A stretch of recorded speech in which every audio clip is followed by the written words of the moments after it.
which had been constantly worked out to the present time and was recorded, and now encompassed more than 77 million canons.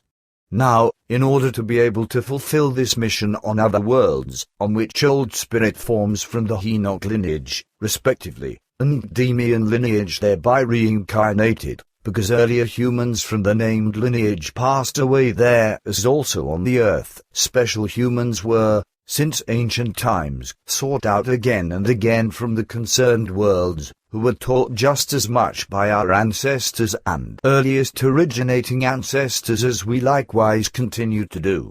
And because you are that person on the earth who meets our requirements, naturally, we have considered your person for the teaching mission and as the announcer of the spiritual instructions.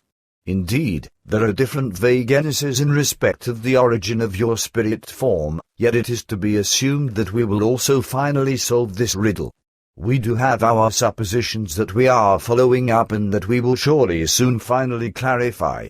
Our suppositions also lead us to think that you could tell us more about the origin of your spirit form than you tell us. Hence, indeed, also the strange undertone to your question, as if you wanted to hear how much I know about it. Billy says it is indeed as you say. But without secret-mongering, Sfath was voluminously oriented about everything, because next to Ptaah, Sfath embodied the last fully extensively aware person in regards to everything. He, however, had to get to the bottom of that secret himself, because he also only received partial information from his father. The course of the receiving of the information thereby ran in such a way that each descendant, female and male, only had information made accessible to a certain point, that is, the basic information. That is equally valid for his father and thus Sfath's grandfather, and so on, and indeed until back to Enoch, respectively Demian.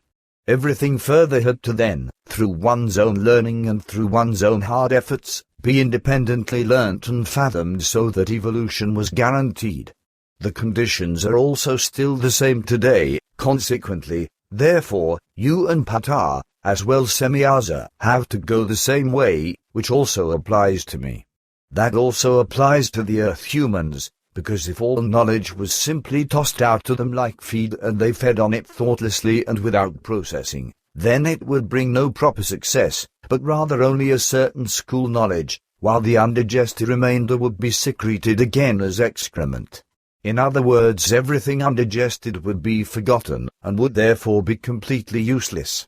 But if a certain minimal material is offered, which can be thoroughly further worked on and success can be progressively achieved, then the knowledge persists in a firm form and can, at any time, be transformed into wisdom and expanded. Quetzel says, I actually always again admire your knowledge and cognizance. Yes. What you say is correct. But nevertheless you conceal something from me, my friend. Billy says, you are right, dear friend. Indeed, if you remember, I gave Ptaah a photograph about 10 years ago, that I received from someone anonymously. It was, to be sure, in the month of November or December in the year 1978 or 1979. Later notation, contact 117 on Wednesday, November 29th, 1978. 3:12 p.m., from Billy, until Ptaah, sentences 98-118. If you get to the bottom of the matter of the photograph, and research everything, then you will undoubtedly solve the secret. It actually must have already been conspicuous to you at that time, yet for some reason so I suppose you have, indeed, in spite of the importance of the photograph, made no inquiries about it, and also not recognized the importance. But I am permitted to say no more as an explanation. I have named the basis for that. It could be that you guessed that that was somewhat strange, because I am an earthling, who you have indeed taught and who is therefore your student and who will also remain so in various things. Indeed, just as I still have very much to learn, you are also thus obliged, also Semjase and Ptaah, even if he is already an Ishwish. But you, Ptaah and Semjase, you will fathom the secret yet. And when you are so far, When you have reached the Shrut degree level of evolution, then the Shrut do stand open for you, out of which you will receive all necessary and, for you, important information and revelations. Quetzel says we have occupied ourselves very fully with the picture, but obviously we did not do that in the way that had been required. We failed to notice a deeper importance to the picture. But now we will make an effort about that. Indeed, in recent years I have arrived at the opinion that I had come to know much about you, yet now you give me new puzzles that I can no longer solve so easily. And I also wonder about them. From where do you know the secret of the Shrut evolution level, and how is it that you know about the manifesting transmission? Again, you've suddenly become very puzzling to me. Billy says Svarth was a very good teacher for me. Quetzel says but he was not permitted to tell you anything at all about it, because this appertains to the strictest secret teachings. His behavior is incomprehensible. Billy says calm yourself, my son, and don't do Svarth an injustice. He said nothing to me about it. Besides, you've just now advised me that you yourself indeed also Ptaah and Semjase have evolved into the first grade of the Shrut plane. Otherwise you would have had no knowledge of this level of evolution and of the manifesting transmission out of the spiritual teaching storage block. Quetzel says now I understand even less. Indeed you will not say, Billy says yes indeed, my friend, exactly that. Quetzel says, Billy says don't look at me like that. I am no wondrous animal. Quetzel says but, Billy says simply take it as it is. Quetzel says but, how? Billy says simply swat it and learned, again swat it and again learned and again and again. Quetzel says unbelievable. But now much is slowly clear to me. It is, Billy says why do you interrupt yourself? Quetzel says I wanted to say that it is unbelievable. And you have stayed silent to us about all of that until now. Ptaah will be very astounded when I convey this piece of news to him. Now I'm all the more interested in the real secret that surrounds you. Billy says if there is such a thing, then you plural will now soon have it solved. Yet let us now talk of something else. Translators note this concludes Dyson's and Vivian's translated portion. The following was translated by Benjamin Stevens.